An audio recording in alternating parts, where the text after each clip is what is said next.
The wedding photographer called at 11:34 p.m. on a Tuesday, exactly 2 weeks after what should have been the happiest day of my life. His voice was shaking when he said, "Mr. Harrison, we need to meet. Tonight. I've noticed something very disturbing in your wedding photos. Come alone, and please, don't tell your wife yet." I'd hired Derek Chen because he was the best wedding photographer in Seattle, with a reputation for capturing moments others missed.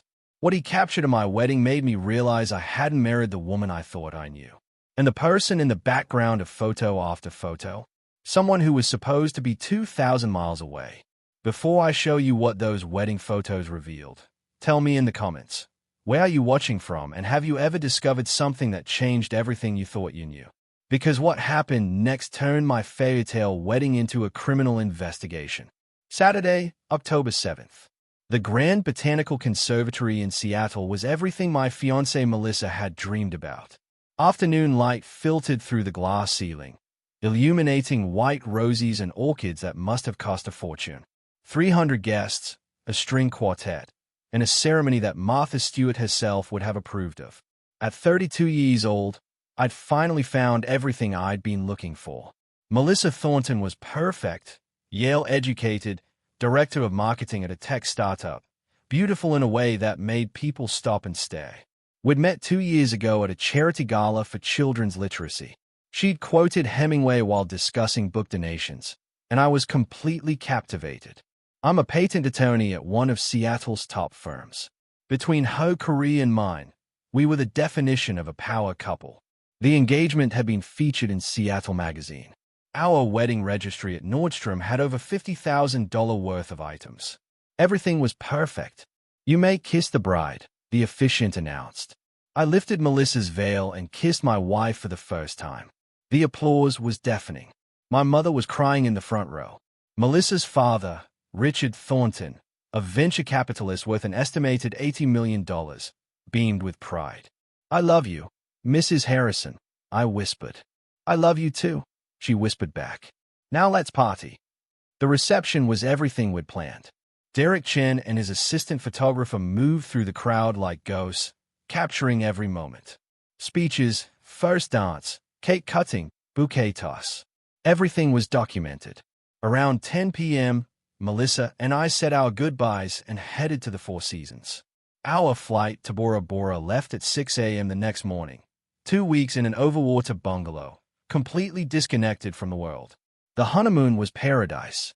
Turquoise water, private beaches, couples massages, champagne for breakfast. Melissa seemed more relaxed than I'd ever seen her. We made love. We laughed. We planned our future. "I want 3 kids," she said one evening as we watched the sunset from our bungalow. 2 boys and a girl. "I want whatever makes you happy." She squeezed my hand. "You make me happy, James. You're everything I've ever wanted." I believed her completely. We returned to Seattle on October 22nd, exhausted but blissful. Our new house in Laurelhurst was filled with wedding gifts that had been delivered while we were gone. Melissa spent the week organizing, arranging, making our house a home. Derek emailed. She mentioned on Tuesday evening. "The wedding photos are ready. He wants to deliver them personally tomorrow." That's kind of him. Usually photographers just upload them to a gallery. He said he wants to make sure we're completely satisfied. White glove service. That's why we paid him $15,000. Melissa laughed. "Worth every penny. I can't wait to see them." But Derek Chen never came to our house the next day.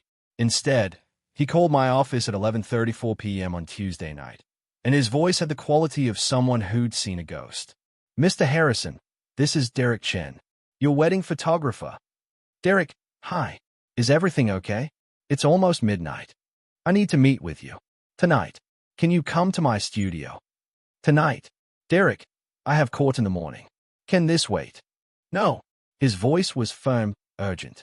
"Mr. Harrison, I've been editing your wedding photos for the past week. I've photographed over 500 weddings in my career. What I found in your photos, I've never seen anything like it. You need to see this immediately." My stomach dropped. "What did you find?" "Not over the phone. Come to my studio. The address is 412 Pike Street, Unit 3B. Come alone." "Alone? Why?" "Please. Just trust me. And Mr. Harrison, don't tell your wife yet. Not until you see what I'm about to show you."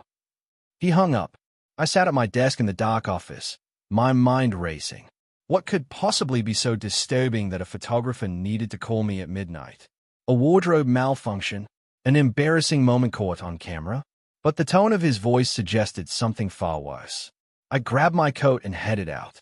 The drive to Derek's studio in Capitol Hill took 20 minutes through empty Seattle streets. His building was an old warehouse converted to artist lofts. I found Unit 3B on the 3rd floor. Derek opened the door before I could knock. He looked terrible, unshaven, eyes bloodshot, still wearing the same clothes from the wedding based on the photos I'd seen. "Mr. Harrison, thank you for coming." He ushered me inside quickly, checking the hallway before closing the door. His studio was exactly what you'd expect: exposed brick, photography equipment everywhere, walls covered with wedding photos for various clients. But the main workspace was dominated by 3 massive monitors displaying photos from my wedding. "Derek, what's going on?" He moved to the computer setup. "I need to show you something. But first, I need you to promise you won't do anything rash. What I'm about to show you is disturbing, but we need to handle this carefully." "You're scaring me." "Good. You should be scared." He pulled up a photo on the center monitor. "This is from your ceremony. The moment you kissed Melissa." It was beautiful. Melissa and I, kissing at the altar, sunlight streaming through the conservatory glass, guests applauding. It was the exact moment I'd become a married man. "It's a great shot," I said, "but I don't understand." "Look at the background. 3rd row, left side. Behind your college friend. What's his name?" "Marcus." I leaned closer. Behind Marcus, partially obscured by another guest, was a man. Mid-40s, dark hair, wearing a suit. He wasn't applauding. He was staring at Melissa with an expression I couldn't quite read. "Okay, there's a guest not clapping. So what?" "That's not a guest." Derek pulled up another photo. "This is from the cocktail hour. Look." The same man. This time he was near the bar, but his eyes were locked on Melissa as she laughed with her bridesmaids. Derek clicked rapidly through photos. The man appeared in dozens of them, always in the background, always watching Melissa, never interacting with other guests, never eating, never drinking, just watching. "Who is he?" I asked. "I don't know. But here's the thing. He's not in any of the guest photos. Every wedding, I take formal group shots, right? Your family, her family, college friends, work colleagues. This man isn't in a single group photo. Is not at any table. Look." Derek pulled up the seating chart overlay he'd used to organize the formal shots. "See? Every guest is accounted for, except him. He's not on your list." My blood ran cold. "You're saying this man crashed my wedding?" "I'm saying this man attended your wedding without an invitation, avoided all formal photos, and spent 6 hours watching your wife." Derek's voice was tight. "But it gets worse. Much worse." He clicked to a new folder.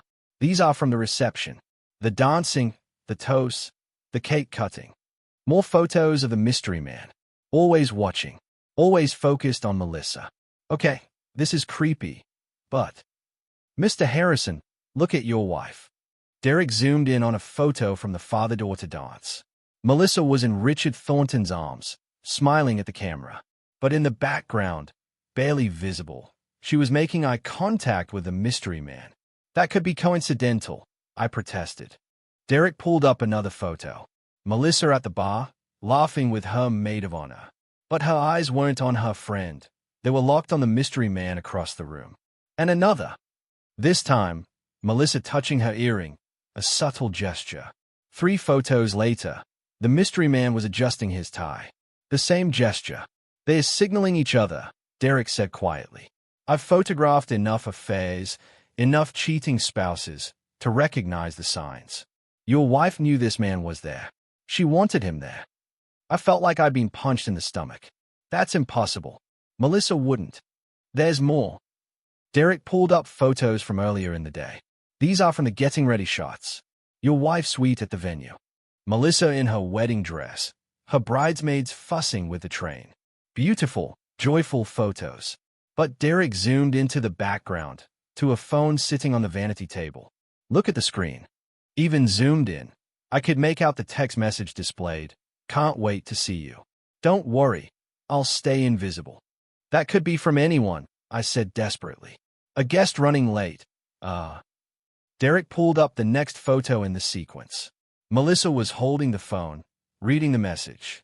Her expression wasn't surprise or confusion. It was satisfaction. She knew he was coming, Derek said. She expected him. I sat in Derek's studio chair, my world crumbling around me. Who is this man? We need to identify him. I've been working on that. Derek pulled up more photos. I managed to get a few clear shots of his face. I ran them through a reverse image search. Nothing, but I did notice something else.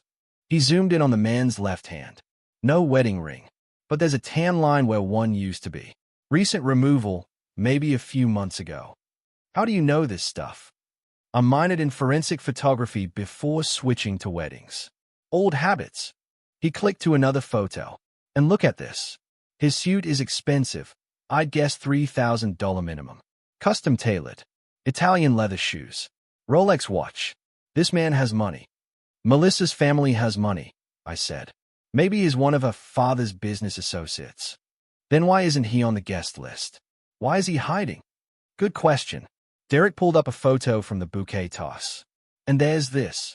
Watch what happens. He showed me a sequence of photos. Melissa throwing the bouquet. Her single friends reaching for it. But in the background, the mystery man was moving toward the exit. That's 8:47 p.m. based on the timestamp. The bouquet toss was scheduled for 9 o'clock. He left early. Maybe he had to catch a flight. Or maybe he couldn't stand watching his girlfriend marry another man.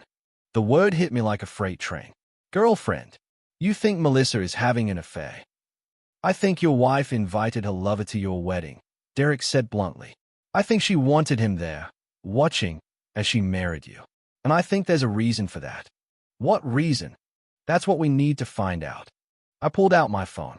I'm calling her. I'm asking her. Derek grabbed my wrist. Don't. Not yet. Think about this like a lawyer, Mr. Harrison. Right now, you have evidence of something suspicious. But you don't have the full picture. If you confront her now, she'll explain it away. She'll gaslight you. She'll make you think you're crazy for being suspicious. So what do? You investigate. Carefully. Quietly. You find out who this man is, what their relationship is, and why he was at your wedding. Derek pulled out a folder. I printed copies of the clearest photos. Take them. Show them to people who know Melissa. See if anyone recognizes him. This feels insane. Mr. Harrison, James, I've been a wedding photographer for 12 years. I've seen a lot of crazy things. Grooms drunk before the ceremony. Brides with their exes in the bathroom. Family fights that turned into brawls. But I've never seen anything like this. A man watching a bride for 6 hours, unnoticed by everyone except the cameras. This isn't normal wedding drama. This is something planned. Something deliberate. I took the folder of photos. If I find out she's cheating on me, we've been married for 2 weeks. I can get an annulment. If it's just cheating. Derek's expression was grave. But what if it's something else? Like what? I don't know yet. But James, your wife comes from a very wealthy family. You're a successful attorney. You probably have life insurance, assets, investments. What if this man isn't just a lover? What if he's part of something bigger? You think someone's trying to scam me? I think you need to find out who this man is and what he wants. Before it's too late. I left Derek's studio at 1:30 a.m. with a folder full of damning photos and a mind full of terrible possibilities. When I got home, Melissa was asleep in our bed, looking peaceful and innocent. I stood in the doorway watching her breathe, wondering if I knew her at all. Thursday morning, I called in sick to work, the first time in 5 years. I couldn't focus on patent law when my entire marriage might be a lie. I started with the photos Derek had given me. The mystery man's face was clear in at least a dozen shots. Mid-40s, handsome in a rough way, dark hair graying at the temples. There was something familiar about him, but I couldn't place it. While Melissa was at work, I went through our house systematically. I wasn't sure what I was looking for. Evidence, clues, anything that might explain who the mystery man was. In Melissa's home office, I found her laptop. I'd never snooped before, never had reason to. The password was our wedding date. I felt sick as I logged in. Her email was the first place I looked. Nothing obvious. Work emails, shopping confirmations, correspondence with vendors about thank you cards for wedding gifts. But then I checked her deleted folder. There, dated October 6th, the day before the wedding, was an email with the subject line, "Tomorrow." The sender was D. Marcus with an unfamiliar email address. "Tomorrow everything changes. I can't believe you're going through with this, but I understand why you have to. Just remember, 6 months. That's all we agreed to. After that, we disappear together like we planned. I'll be there tomorrow, watching you marry him, hating every second of it. But it'll all be worth it when we're finally free. I love you. Always. D." I read it 3 times, my hands shaking. Melissa had responded, "I love you too. This is the hardest thing I've ever done, but it's necessary. James is the perfect Mark. Successful, trusting, no family to ask questions. 6 months and we'll have everything we need. See you tomorrow. Stay invisible. M." The perfect Mark. I wasn't a husband. I was a target. I took photos of the emails with my phone, then kept digging. In a hidden folder labeled Tax Documents 2021, I found files that definitely weren't tax documents. Spreadsheets, financial records, insurance policies. My life insurance policy, which I'd updated before the wedding to list Melissa as the sole beneficiary, $2 million. A document titled Asset Transfer Timeline, showing dates and dollar amounts. 6 months from the wedding date, joint accounts accessible, property transfer complete, insurance payouts processable, and a scanned copy of our prenuptial agreement, except this version was different from the one I'd signed. This version had been altered.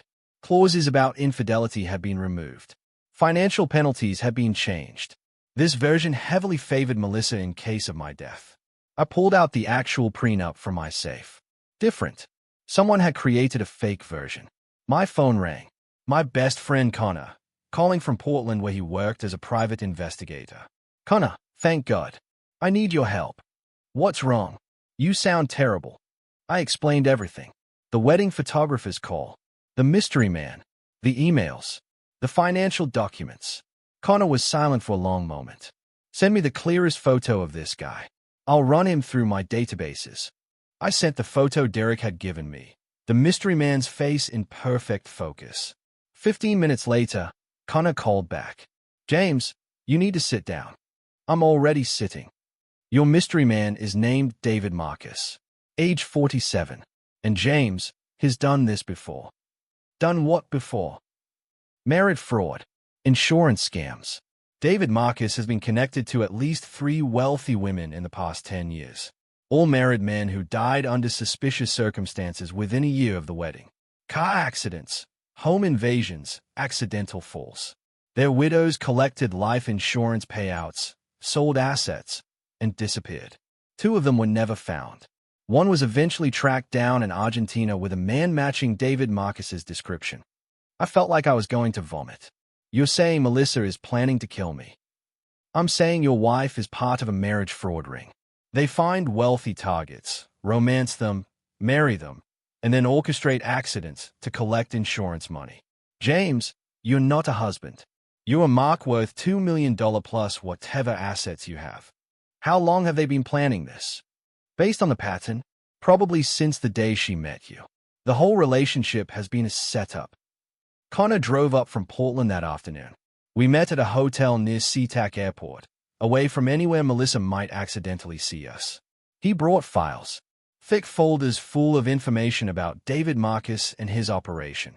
"His real name is probably not David Marcus," Connor explained, spreading documents across the hotel bed. "He uses different identities. But this face has been connected to at least 7 suspicious cases over the past 15 years. 4 confirmed deaths, 3 attempted scams that fell apart before the murder stage." Murder stage. The word made me nauseous. "Look at this." Connor showed me a newspaper clipping from 2019. Robert Chen, 38, software engineer in San Francisco. Married to a woman named Michelle Torres in May 2019. Died in a home invasion in November 2019, 6 months after the wedding. Michelle collected $1.8 million in life insurance, sold their condo, and vanished. Police suspected she was involved but could never prove it. He showed me a photo of Michelle Torres from the wedding announcement. Beautiful, polished, professional-looking. Connor pulled up another photo on his laptop. This is Michelle Torres 2 years later, spotted in Buenos Aires with a man matching David Marcus's description. So they stage these accidents, collect the money, and disappear. Exactly. And James, look at this pattern. They always wait 6 months. Just like Melissa's email said. Why 6 months? Legal reasons. Most states have a contestability period for life insurance, usually 2 years. But within that period, if the death happens very soon after the policy is taken out, insurance companies investigate heavily. 6 months is the sweet spot. Long enough to avoid immediate suspicion, short enough that they don't have to maintain the charade for too long. I looked at the calendar on my phone. We'd been married 2 weeks. I had roughly 5.5 months before they planned to kill me. We need to go to the police, I said. And tell them what? That a man crashed your wedding and your wife has emails about a 6-month plan? James, they haven't actually done anything illegal yet. The altered prenup might be fraud, but it's not murder. Without concrete evidence of a murder plot, the police will just tell you to file for divorce. So what do? We build a case. We document everything. We gather evidence that will not only prove they are planning to kill you, but will connect Melissa and David to the previous murders. We need this airtight. While pretending everything's normal. While sleeping next to a woman who's planning my death. Connor's expression was grim. Welcome to the hardest 6 months of your life. But, James, if we do this right, we don't just save your life. We get justice for Robert Chen and the others. We stop them from ever doing this again. Over the next week, Connor and I became investigators. He handled the background research while I played the role of oblivious husband at home. Connor discovered that Melissa Thornton wasn't who she claimed to be. The real Melissa Thornton had died in a car accident in Connecticut 5 years ago. My wife had stolen her identity, assumed her life, created new credentials, built an entire fake existence. The real Melissa Thornton graduated from Yale in 2009, Connor explained during one of our secret meetings. She worked in marketing for 3 years in New York, then died in a car accident in 2014. Your Melissa showed up in Seattle in 2020 with a resume that matched the dead woman's credentials almost exactly. She even used the real Melissa's social security number. How did no one catch this? Because identity theft is easier than you think, especially when the victim is dead. Your wife, whoever she really is very good at this. Connor also discovered that Richard Thornton, the venture capitalist I believed was Melissa's father, had no children. I'd met him twice during the engagement. He played the role of proud father perfectly. He's an actor, Connor said, showing me Richard Thornton's real information. His real name is Walter Simmons. He's been part of David Marcus's operation for at least 7 years. He plays the wealthy father to make the bride seem more legitimate. You weren't just marrying Melissa. You were marrying into a fake family designed to make you trust her completely. Everything was a lie. Everything. At home, I maintained the perfect husband act. I complimented Melissa's cooking. I talked about our future. I even discussed life insurance policies when she casually brought up getting our affairs in order. We should increase your policy, she suggested one evening over dinner. You're the primary breadwinner. If something happened to you, I need more than $2 million to maintain our lifestyle. How much more? Maybe $5 million, just to be safe. I forced a smile. Let me talk to my insurance agent. Great. She kissed my cheek. I just want to make sure we're protected. Protected, as if she was worried about my well-being instead of calculating her payout. Connor installed hidden cameras in our house while Melissa was at work. Tiny devices and smoke detectors, clocks, picture frames. Every room was now monitored. If she meets with David Marcus here, we'll have video evidence, Connor explained. And James, I've also installed audio recording on your phone. Any conversations you have with Melissa are now being saved to a secure cloud server. Is this legal? Washington is a two-party consent state for recording, so technically no. But we're gathering evidence of a murder conspiracy. Any lawyer worth his salt, which you are, can argue exigent circumstances. Besides, better to have inadmissible evidence than be dead. Good point. The cameras captured everything. Melissa's daily routine. Her phone calls when she thought she was alone. And finally, 10 days after my meeting with Derek, they captured gold. I was working late at the office. Really, I was at Connor's hotel watching the live feeds when Melissa had a visitor. David Marcus entered our house at 8:47 p.m. using a key I hadn't given him. He and Melissa embraced in our entryway. Not the embrace of conspirators. The embrace of lovers. "I've missed you," David said, kissing her neck. "Sleeping in that hotel while you are here with him is torture." "Just a few more months," Melissa replied. "We on schedule. I've convinced him to increase the life insurance to $5 million. Once that's processed, we can move up the timeline." "How are you going to do it?" They moved into the living room. Connor's camera in the bookshelf captured them sitting on my couch, drinking my whiskey, planning my death. "Car accident is cleanest," Melissa said. "James drives the same route home from work every night. That stretch on Lake Washington Boulevard has some dangerous curves. If his brakes failed at the right moment. Brake tampering is risky. Forensics can detect it. Not if the car goes into the lake. Water damage covers a lot of evidence." David nodded approvingly. "Smart. When?" "Late January, early February. 3 months from now. That puts us at 6 months post-wedding. Insurance company won't scrutinize as heavily. And you're sure he doesn't suspect anything?" Melissa laughed. "James, please. He's a trusting golden retriever. I could tell him I'm cheating on him and he'd apologize for not being attentive enough. He's perfect precisely because he's naive." The words cut deeper than any knife. They spent the next hour in my living room, discussing logistics. How Melissa would play the grieving widow. Which assets would be sold immediately. Where they would go. Belize this time, David suggested. Somewhere without extradition treaties with the United States. "What about Richard?" Melissa asked. "Does he get his usual cut?" "Walter gets 10% like always. He plays the supportive father figure during the funeral, collects his fee, and disappears. The man's a professional. And the insurance investigator. I've got someone who'll make sure the accident report is clean. Costs extra, but worth it. He did the same for the Seattle job in 2021. Seattle job. Another victim. Another murder."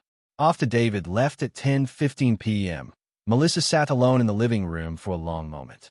Then she pulled out her phone and texted me. "Working late? Miss you. Hurry home." I texted back. "On my way. Love you." The lies flowed so easily from both of us now. Connor and I met with Detective Sarah Martinez of the Seattle Police Department 2 days later. She specialized in fraud and conspiracy cases, and Connor had worked with her before.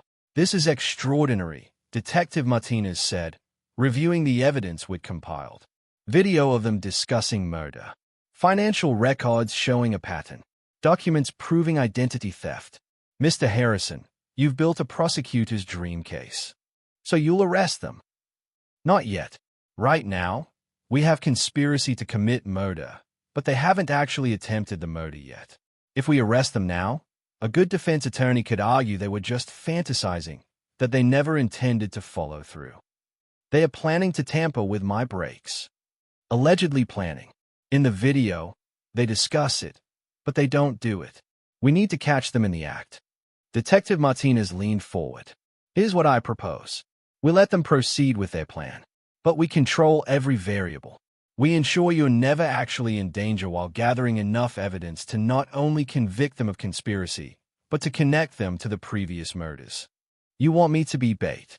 I want you to be a very well-protected bait who helps us catch serial killers." Over the next 3 weeks, Detective Martinez assembled a task force. FBI agents joined because the crimes crossed state lines. The insurance fraud division got involved because of the magnitude of the scams.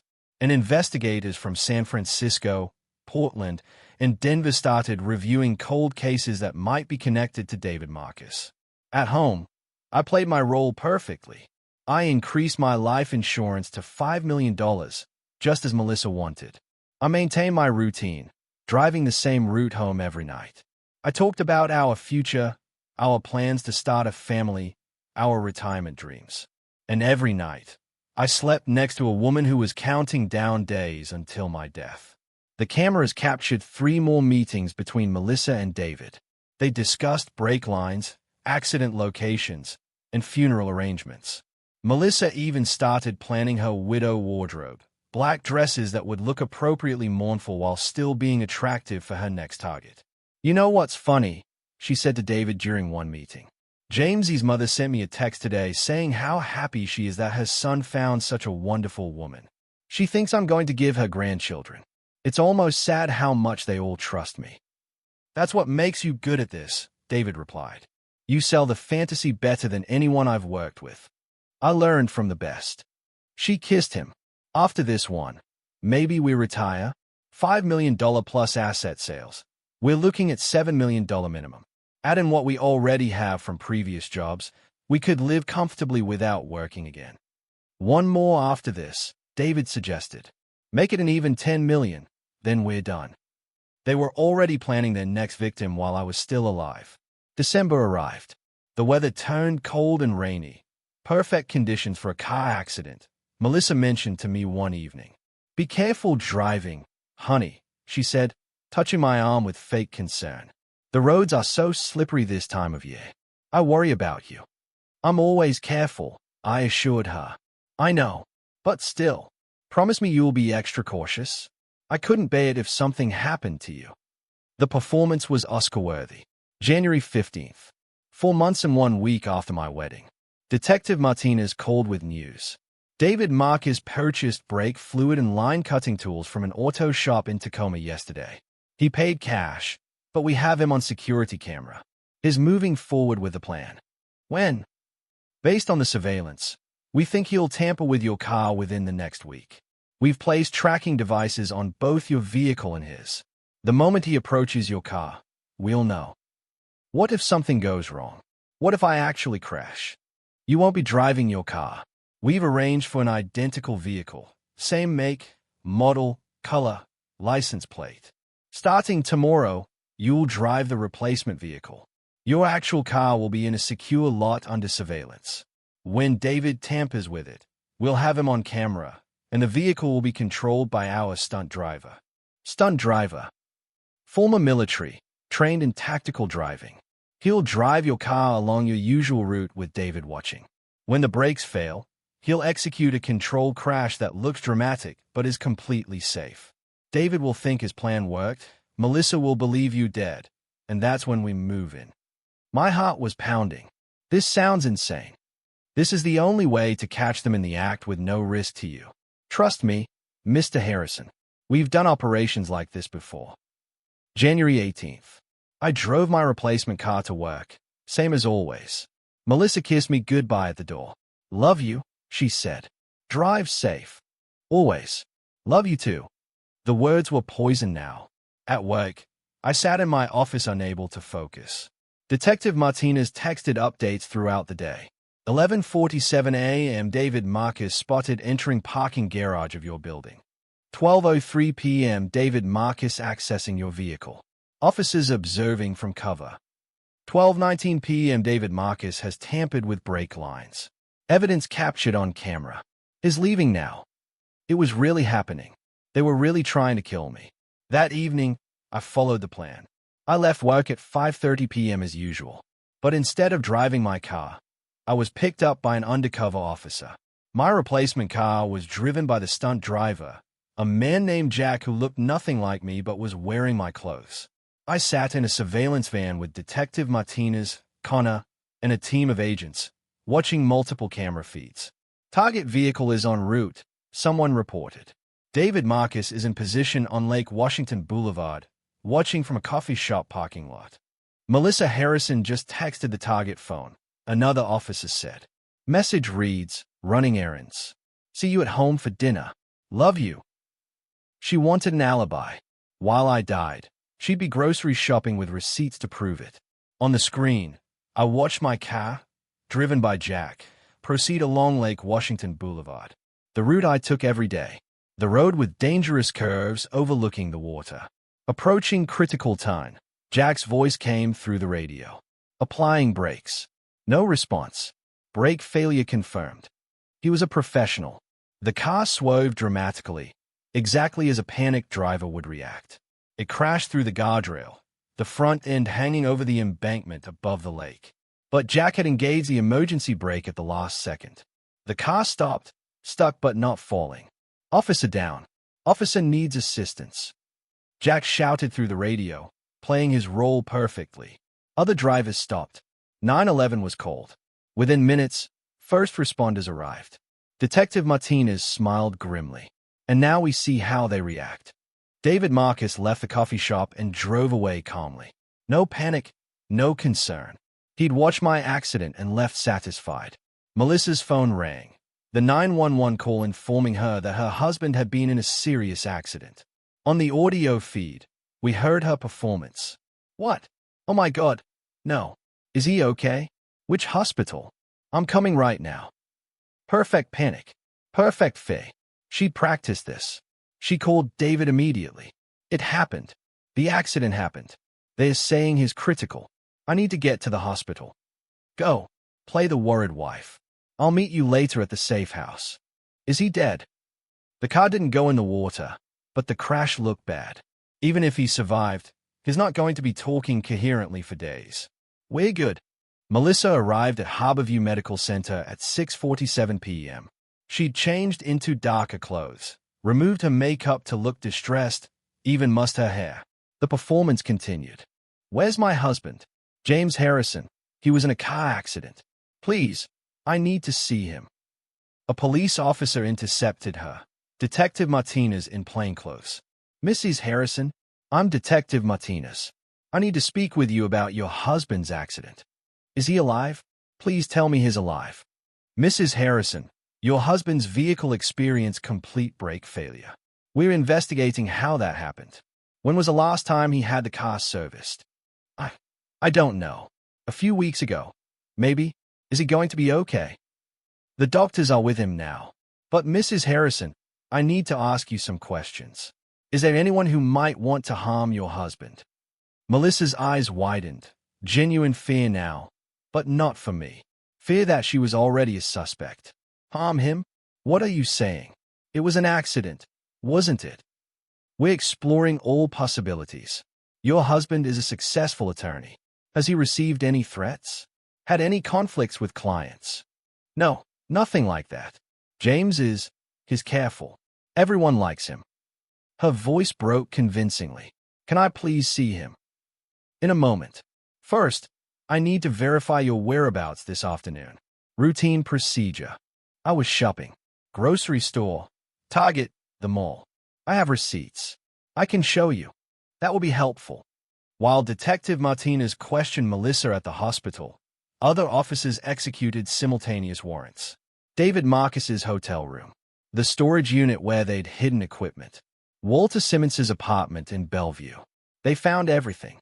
Brake line cutting tools still covered in fresh brake fluid. Fake identification documents. Financial records showing wire transfers from previous widows. A laptop with detailed files on me, my schedule, my routines, my insurance policies, even photos of my car's undercarriage with notes about the best place to cut the brake lines. At 8:15 p.m., Detective Martinez's phone buzzed. The signal. "Mrs. Harrison," she said calmly. "I need you to come with me." "What? Why?" "I want to see my husband." You're under arrest for conspiracy to commit murder, attempted murder, insurance fraud, and identity theft." Melissa's face went white. "What are you talking about? I didn't." "You have the right to remain silent. Anything you say can and will be used against you in a court of law." While Detective Martinez read Melissa her rights, I watched from behind a one-way mirror. Other officers were arresting David Marcus at his hotel and Walter Simmons at his apartment. 3 simultaneous arrests. 3 conspirators who thought they'd successfully executed another perfect murder. When they brought Melissa to the interrogation room, I finally showed myself. I walked to the one-way glass where she could see me if she looked. Our eyes met. Her expression went through shock, confusion, terror, and finally, hatred. Phew, undisguised hatred. "You're alive," she whispered. "Disappointed?" I asked through the intercom. She lunged at the glass. Officers restrained her. "You son of a bitch. You were supposed to die. The brakes were cut. How are you alive?" "You just confessed to attempted murder," Detective Martinez said calmly. "On recording. Thank you for making our job easier." Melissa collapsed into the chair, her perfect facade crumbling. "I want a lawyer." "Smart move. You're going to need a very good one." Over the next 72 hours, I watched from observation rooms as Detective Martinez and FBI agents interrogated all three conspirators. David Marcus was the first to break. Faced with overwhelming evidence, the tools, the surveillance footage, the financial records, he started talking in exchange for a deal. "I've been running marriage fraud operations for 17 years, he admitted. Started small. Lonely wealthy widows, romance scams. But then I realized there was more money in creating widows." "How many people have you killed?" the FBI agent asked. David was quiet for a long moment. 11. That I was directly involved in planning. Maybe 3 or 4 more that associates handled independently.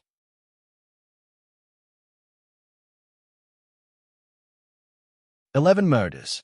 11 people who trusted someone they loved, who never saw it coming." "Tell us about the operation." "It's simple, really. I find the target, wealthy, successful, usually isolated from family or with weak family ties. Then I find the woman. Sometimes they come to me. People who want to get rich quick and don't mind getting their hands dirty. Sometimes I recruit them from difficult situations. I train them. How to build a persona, how to romance Marks, how to avoid suspicion." "And Melissa?" David smiled bitterly. "Her real name is Angela Voss. I met her 5 years ago when she was working as a bartender in Atlantic City, drowning in debt, angry at the world. She was perfect, beautiful, smart, ruthless. I trained her for 8 months before her first job. Robert Chen in San Francisco. That one was practice. She was nervous, made some mistakes, but we got away with it." "What mistakes?" "She was too eager. Pushed for the insurance increase too fast. Almost spooked him. But he trusted her, and the accident went smoothly. Collected $1.8 million. After expenses and my cut, she walked away with $900,000. And then, 2 more jobs over 3 years. Each one, she got better. More confident. More convincing. James Harrison was supposed to be her masterpiece. The wealthy attorney who believed every lie she told him. She played him perfectly. I watched this from behind the glass, feeling sick. Every moment of our relationship had been calculated. Every smile, every touch, every "I love you" had been a performance designed to position me for murder. The interrogator continued. "Tell us about the other victims." David provided names, dates, methods. As he talked, FBI agents contacted local police departments in 5 different states, reopening cold cases that had been ruled accidents or burglaries gone wrong. Michael Patterson, Denver, 2016. Fell downstairs in his home. Wife collected $2.1 million. Thomas Chen, Seattle, 2018. Died in a home invasion. Wife collected $1.3 million. Robert Chen, San Francisco, 2019. Hit-and-run accident. Wife collected $1.8 million. Daniel Kraft, Portland, 2020. Carbon monoxide poisoning. Wife collected $2.4 million. 7 more names. 7 more families who've been lied to about how their loved ones died. "What about Walter Simmons?" the agent asked. "Richard Thornton, as you called him." "Walter's been my partner for 12 years. He plays the wealthy father, the successful businessman, whatever role adds legitimacy to the bride. He's got dozens of fake identities, fake businesses, fake everything. He's a method actor who discovered crime pays better than theater. And he knew about the murders. Walter handled logistics, fake documents, identity creation, money laundering. He never participated in the actual killing, but he knew. He took 10% of every score." Walter Simmons refused to talk without a lawyer, but his apartment told the story. Dozens of fake IDs, business card from companies that didn't exist, and a filing cabinet full of daughters he'd played father to over the years. Angela Voss, the woman I'd known as Melissa Thornton, was the last to be interrogated. She sat in the interrogation room looking smaller than I'd ever seen her. Without makeup, without her performative warmth, she was just another criminal caught in the act. "Angela," Detective Martinez said. "That is your real name, correct? I want my lawyer." "Your lawyer is on the way." "But Angela, we have video of you and David discussing James Harrison's murder. We have financial records. We have evidence connecting you to multiple insurance fraud cases. David Marcus is cooperating with investigators and giving us everything. Walter Simmons's apartment had files on all your previous identities. You're facing life in prison without parole. Your only chance at anything less is cooperation." Angela stayed at the table. "I didn't want to hurt anyone." "Then why did you?" "Because I was tired of being poor. Tired of working 3 jobs and still not affording rent. Tired of watching people like James Harrison live in beautiful houses and drive luxury cars while I served them drinks and smiled for tips. David offered me a way out, a way to have the life I deserved. By killing people. By taking from people who had more than they needed. James wouldn't have even noticed $5 million. He makes that much in a few years anyway. Why should he have everything while I have nothing?" I felt my hands clench into fists. She actually believed she was entitled to my life insurance money. That my death was justified because I was successful. "Tell us about the wedding," Detective Martinez said. "Why did David Marcus attend?" Angela smiled slightly, a genuine expression for once. "Because I wanted him there. James was my first real wedding, my first big score. I wanted David to see me do it, to watch me be perfect." "Did James ever suspect you?" "Never. He was so trusting, so naive. I could have told him I was planning to kill him, and he probably would have apologized for making me feel that way. He made it so easy." "Do you regret it?" Angela thought for a moment. "I regret getting caught." The trial began 6 months later in King County Superior Court. The prosecution had so much evidence that the defense attorneys barely knew where to start. Derek Chen, my wedding photographer, was one of the first witnesses. He explained how he'd noticed the mystery man in the background of dozens of photos. "In 12 years of wedding photography, I've never seen anything like it," Derek testified. "This man attended a 6-hour wedding, stayed in the background of countless photos, never interacted with guests, and was clearly coordinating with the bride. It was deeply unsettling." The jury looked at the projected wedding photos. David Marcus lurking. Angela making eye contact with him. The subtle signals between them. "And what did you do when you noticed this?" the prosecutor asked. "I called Mr. Harrison immediately. I knew something was wrong. Wedding photographers see a lot. A phase, family drama, dysfunction. But this was different. This was planned. Sinister."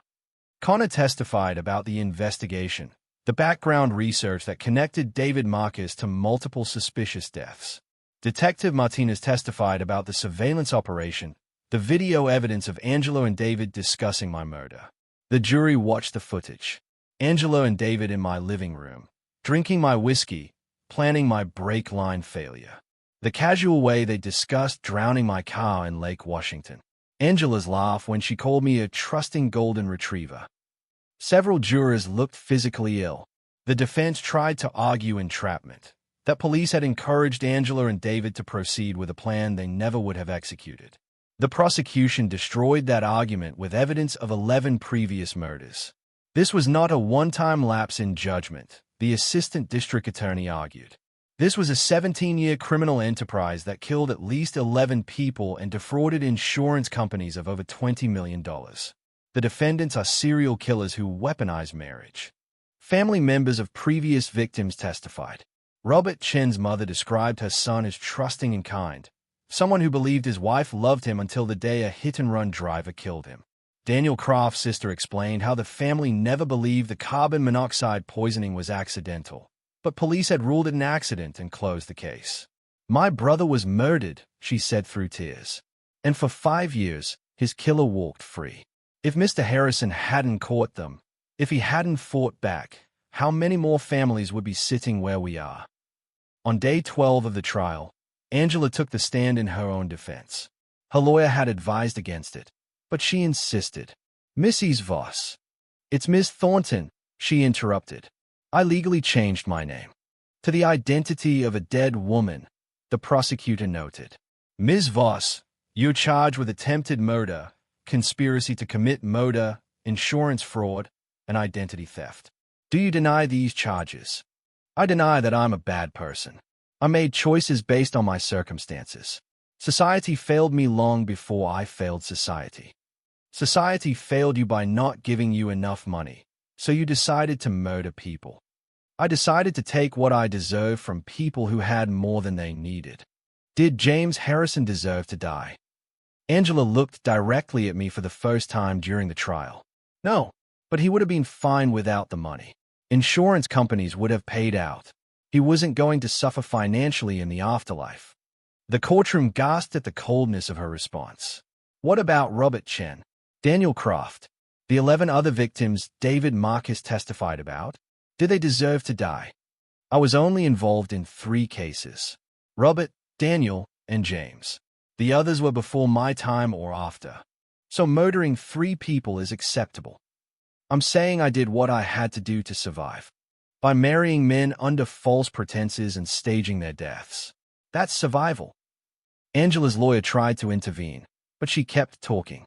"You don't understand what it's like to have nothing. To watch people like James drive past you in their luxury cars while you're taking the bus. To serve champagne at parties you could never afford to attend. The system is rigged. I just learned to rig it back." The prosecution had no further questions. Angela had convicted herself more thoroughly than any evidence could. David Marcus and Walter Simmons took plea deals in exchange for testimony. David got life with possibility of parole after 30 years. Walter got 25 years for his role in the conspiracy. But Angela Voss refused any deal. She was convinced a jury would sympathize with her survival story. The jury deliberated for 7 hours. Guilty on all counts. Judge Robert Chong presided over sentencing 3 weeks later. "Ms. Voss, you have been found guilty of attempted murder, conspiracy to commit murder, insurance fraud, identity theft, and multiple counts of wire fraud. Before I impose sentence, do you have anything to say?" Angela stood. "I'm not sorry for trying to take what I deserved. I'm sorry I failed. I'm sorry I got caught. But I'm not sorry for recognizing that people like James Harrison have too much while people like me have too little. If that makes me a criminal, fine. But it doesn't make me wrong." Judge Chong's expression was stone. "Ms. Voss, your complete lack of remorse is noted. You didn't just attempt to murder your husband. You conducted a years-long campaign of deception, fraud, and manipulation. You stole someone's identity. You participated in the murders of at least 3 innocent people. And you show no understanding that your actions were wrong." He paused, looking at the paperwork before him. "I sentence you to life in prison without the possibility of parole. Additionally, I'm recommending you be held in maximum security due to the sophisticated nature of your crimes and the likelihood you would continue to manipulate others." Angela showed no emotion. She'd expected this. Furthermore, Judge Chong continued, "I'm ordering restitution to be paid to the families of all victims connected to this conspiracy. While you may never pay back the emotional damage you've caused, you will pay back every dollar you stole." David Marcus received life with possible parole after 30 years. He'd be 77 years old before even being considered for release. Walter Simmons received 25 years. He'd be 71 when released, if he survived prison that long. After sentencing, I stood outside the courthouse giving a statement to the press. I want to thank Derek Chen, whose keen observation and professional instincts started this investigation. I want to thank my friend Connor for his expertise and support. I want to thank Detective Martinez and the FBI task force for their tireless work. And I want to acknowledge the families of Robert Chen, Daniel Croft, and the other victims whose cases can now finally have closure." A reporter called out, "Mr. Harrison, what would you say to people who might be in similar situations? How do you spot a scam like this?" Trust your instincts. If something feels wrong, investigate. Don't dismiss red flags because you're in love or because questioning feels uncomfortable. and understand that sophisticated criminals can fool almost anyone, but they can't fool cameras, background checks, and thorough investigation. Verify everything. Document everything. Your life might depend on it. 2 years after the trial, I sat in my new office in downtown Seattle. I'd left the patent law firm and started my own practice specializing in fraud cases, helping victims of scams, romance fraud, identity theft. Connor had joined me as an investigator. Together, we'd helped dozens of people who'd discovered their partners weren't who they claimed to be. New client intake, Connor said, dropping a file on my desk. Woman in Spokane thinks her fiancé might be hiding something. Found discrepancies in his background check. Run the full workup. I'll review it tomorrow. My phone rang. Derek Chen. Derek, good to hear from you. James, I'm doing a photography workshop next month on observation and detail. Would you be willing to speak? Tell the story from your perspective. I think it would really resonate with photographers learning to notice the unusual. I'd be on it. After hanging up, I looked at the wall of my office. Framed, there was a photo Derek had given me, one of the wedding photos where David Marcus was visible in the background, watching Angela, Melissa, with that intense expression. Below it was a quote I'd had printed.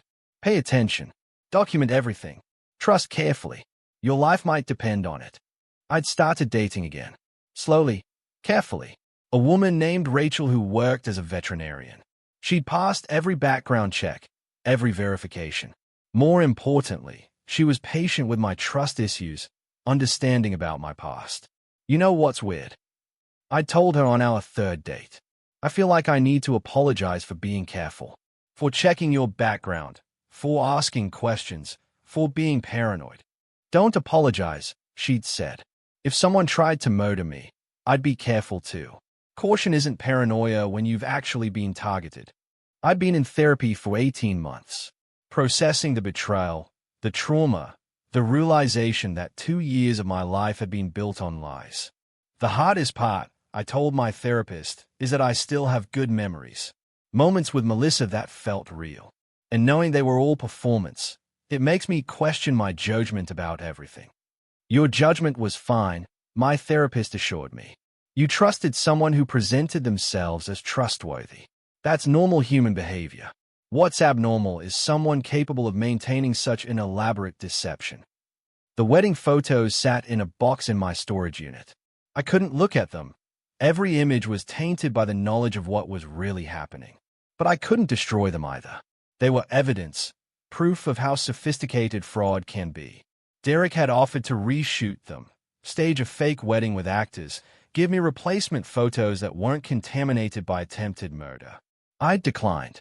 Better to have no wedding photos than fake ones. My case had become famous. The wedding photographer case, the media called it. Derek's quick thinking had saved my life and exposed a 17-year criminal enterprise.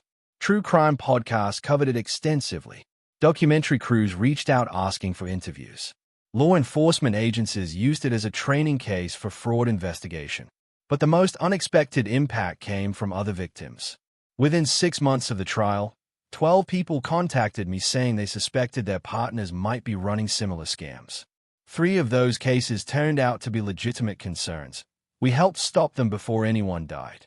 Insurance companies revised their policies, adding additional scrutiny for policies over $1 million issued within a year of marriage. Wedding photographers started attending seminars on spotting unusual behavior at weddings. Derek became a sought-after speaker on observation and documentation.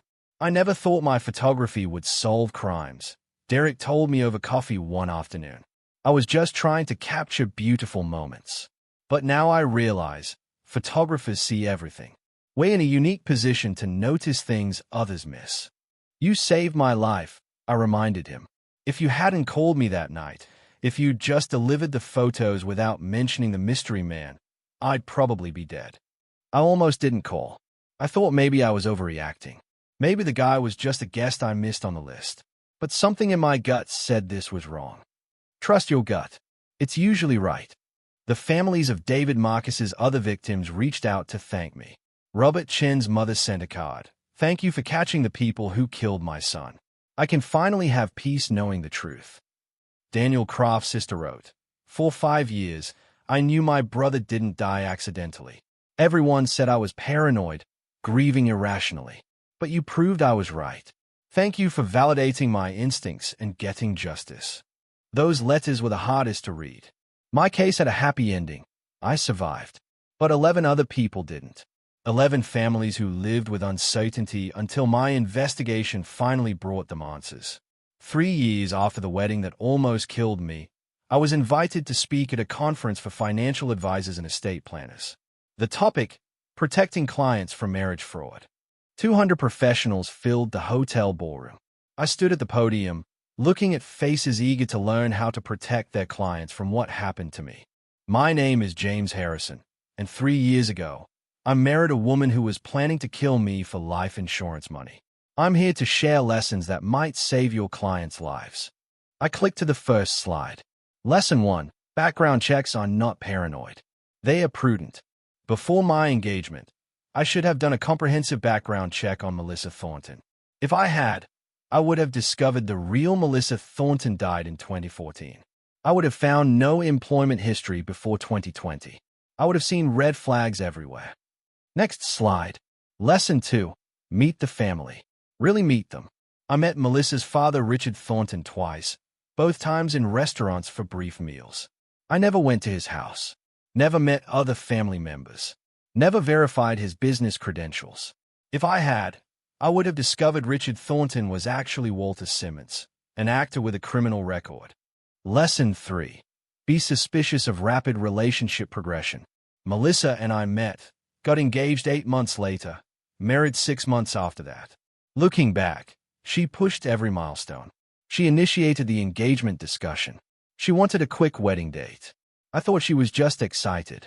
Really, she wanted to minimize the time I might discover the truth. Lesson 4. Pay attention to money matters. Melissa handled all our financial planning. She suggested the life insurance increase. She recommended the prenuptial agreement structure. She controlled the narrative around our finances. I should have insisted on independent review of all documents. Someone raised their hand. How do you recommend clients protect themselves without seeming paranoid or destroying trust in a relationship? Trust but verify. Frame it as financial prudence, not suspicion. Say, let's both do background checks to protect each other. Or, let's have independent lawyers review the prenup to make sure we're both protected. A legitimate partner will understand. A fraud will resist transparency. Another question, what warning signs did you miss? I thought carefully. Melissa had no close friends from before she moved to Seattle. No old college roommates showing up. No childhood friends. Her past was a blank slate. That should have been a red flag. Also, she never wanted to discuss her past in detail. Whenever I asked about her childhood or previous relationships, she deflected or changed the subject. What about emotional warning signs? Looking back, Melissa never had genuine emotional vulnerability. She performed emotions, sadness when appropriate, joy when expected. But she never lost control, never had a truly unguarded moment. At the time, I thought she was just composed. Really, it was because nothing was real. After the presentation, dozens of people approached with their own stories. A financial advisor whose client married a man who then pressured her to change her will. An estate planner who suspected his client's new husband was forging documents. A lawyer whose friend's sudden engagement to a much younger woman raised concerns. The common thread, I told them, is isolation and control. Fraudsters isolate victims from family and friends who might ask questions. They control information. They rush decisions to prevent scrutiny. If you see a client exhibiting these patterns, speak up. Better to risk offending them than let them become a victim. Angela Voss is serving her life sentence at Washington Correction Center for Women. According to prison records, she's been written up multiple times for attempting to manipulate other inmates and guards. She's currently in administrative segregation for her own protection after she tried to recruit inmates into a commissary fraud scheme. She writes me letters. I don't open them. My lawyer reviews them for legal relevance, but mostly they're attempts to manipulate, to explain, to justify. The last one, according to my lawyer, accused me of overreacting to her survival tactics. David Marcus is at Washington State Penitentiary. He's cooperated with authorities on multiple cold cases, helping solve 3 additional murders that were ruled accidents. In exchange, his parole eligibility was moved up slightly. He'll be considered for parole at age 72 instead of 77. He sent me one letter, which I did read. I'm sorry for what I did to you and the others. There's no excuse. I let greed turn me into a monster. I hope my cooperation helps the families of my victims find peace. It was the closest thing to genuine remorse I saw from any of them. Walter Simmons died in prison 2 years into his sentence. Heart attack. His obituary mentioned no family, no friends. Just a career criminal whose life of deception ended alone in a prison cell. Derek Chen's photography business exploded after the case. He's now one of the most sought-after wedding photographers in the Pacific Northwest, with a 6-month waiting list. He's also consulting with law enforcement on using photography for investigation. I never thought I'd be a crime solver, he told me recently. But apparently, I have a talent for noticing things that don't belong. Now I teach workshops on observation techniques for photographers and investigators. Connor married Rebecca, the dental hygienist he'd been dating during my case. They have 2 kids now. He still runs investigations for my firm, specializing in background checks and fraud detection. Your case changed my career, he said. I used to do mostly insurance fraud and workers' comp investigations. Now I help people verify their partners are who they claim to be. It's more meaningful work. Detective Sarah Martinez got promoted to captain. She now heads the Major Crimes Unit for Seattle Police Department. We have lunch every few months to catch up. Your case was a career highlight, she told me recently. Not just because we stopped serial killers, but because we developed new protocols for investigating marriage fraud. Police departments across the country now use our techniques. Rachel, the veterinarian I'd been dating, became my fiancée. A real engagement this time, with thorough background checks that she insisted on as much as I did. I want you to be completely sure, she'd said. Run every check. Talk to everyone I've ever known. Look at every document. I want you to trust me. And the only way you can trust is to verify. She passed every verification with flying colors. Real identity, real past, real family, real job, real life. We're getting married next spring. Small ceremony, close friends and family only. And yes, Derek is our photographer. I promise to notice if any suspicious characters crash this one. He joked when we booked him. If you're reading this story, really reading it, not just scanning, I need you to understand something. Marriage fraud happens more often than you think. The FBI estimates thousands of romance scams occur every year, resulting in over $500 million in losses. Most don't end in murder, but many end in financial devastation, identity theft, and emotional trauma that lasts for years. Angela Voss wasn't unique. David Marcus wasn't one of a kind. There are sophisticated criminals right now building fake identities, targeting vulnerable people, planning elaborate scams. The lesson isn't paranoia. The lesson is caution. Know your partner. Really know them. Meet their family, at their homes, not just in restaurants. Talk to their old friends. Verify their employment history. Check that their stories remain consistent over time. Do background checks. Not because you don't trust them, but because trust should be earned through transparency. Any legitimate partner will understand and cooperate. Control your own financial documents. Read every insurance policy, every legal document, every contract. Have independent lawyers review prenuptial agreements. Don't let anyone pressure you into signing things you don't fully understand. Pay attention to red flags. Partners who rush relationship milestones, people with no verifiable past before meeting you, anyone who isolates you from family and friends, partners who pressure you to make financial changes, people who control information and resist transparency, anyone who gets defensive when you ask basic questions. Listen to your instincts. If something feels wrong, investigate. That voice in your head that says this doesn't add up isn't paranoia. It's your subconscious noticing patterns. Build a support network of people who aren't compromised by your relationship. Friends, family, financial advisors who will tell you hard truths. Derek saved my life because he wasn't emotionally invested in my relationship. He could see what I was blind to. And if you're a professional, photographer, wedding planner, financial advisor, attorney, and you notice something suspicious about a client's relationship, speak up. It might be uncomfortable. They might get offended, but you might also save a life. Angela Voss counted on my compliance. She assumed I was too trusting, too in love, too busy to notice the red flags. She almost won because I chose comfort over vigilance. Don't make my mistake. I'm writing this on a Sunday evening in my home office. Rachel is in the kitchen making dinner. Through the window, I can see our neighbor walking their dog. It's an ordinary evening, a normal life, but I know how quickly normal can reveal itself as a facade. How the person sleeping beside you might be counting down days until your death. How the face smiling at you across the dinner table might be calculating your net worth. The security cameras Connor installed are still active. I still review background checks on anyone who enters my life professionally or personally. I still have moments of doubt, flashes of fear that I'm being deceived again. My therapist says this is normal. You experienced a profound betrayal, she reminds me.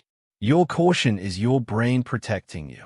Over time, as you have positive experiences with trustworthy people, the fear will diminish, but it may never fully dissipate. I've made peace with that. I'd rather be cautiously vigilant than blissfully unaware. To Derek Chen, who trusted his instincts and made that midnight phone call, you saved my life. Those wedding photos revealed a truth I never would have discovered on my own. Your professional eye caught details that would have been my death sentence. To Connor, who investigated tirelessly and supported me through the hardest months of my life, you're the definition of true friendship. When I needed someone to believe me, to help me, to stand beside me, you were there without hesitation. To Detective Martinez and the task force who built an airtight case and protected me during the operation, you brought justice for me and for 11 other victims whose families deserved answers. To every person who shared their own story of fraud, who reached out with suspicions about their own relationships, who used my experience to protect themselves, thank you for trusting me with your stories. I hope my experience helped you avoid becoming a victim. And to anyone watching who feels that nagging suspicion about their partner, who notices inconsistencies in their stories, who sees red flags they're afraid to acknowledge, trust that feeling. Investigate. Protect yourself. Don't let politeness or fear of conflict stop you from verifying the truth. Because the alternative is becoming another statistic. Another victim whose family wonders why they didn't see the signs. I survived because Derek Chen paid attention to wedding photos and made a phone call. I survived because Connor investigated and Detective Martinez took the threat seriously. I survived because of luck, timing, and people who cared enough to help. Not everyone gets that lucky. So please, learn from my story. Verify before you trust. Document everything. Pay attention to inconsistencies. And never, ever, ignore that voice in your head that says something's wrong. Because sometimes, that voice is the only thing standing between you and a tampered brake line on a rainy evening on Lake Washington Boulevard. If this story resonated with you, leave a comment below. Tell me where you're watching from. Share your own experiences with trust and verification, not for entertainment, but because sharing these stories helps others recognize the warning signs. Subscribe because these true crime stories aren't just entertainment. They are survival guides. They are warnings from people who've been through hell and came back with knowledge that might save your life. Your engagement, your comments, your shares, your subscriptions helps these stories reach people who need them. Someone watching right now might be planning their own wedding to someone like Angela Voss. Your share might save their life. Trust is beautiful. Betrayal is real. But vigilance is survival. Stay careful out there. And remember, sometimes the person adjusting your wedding veil is calculating your life insurance payout. Pay attention. Verify everything. Trust cautiously.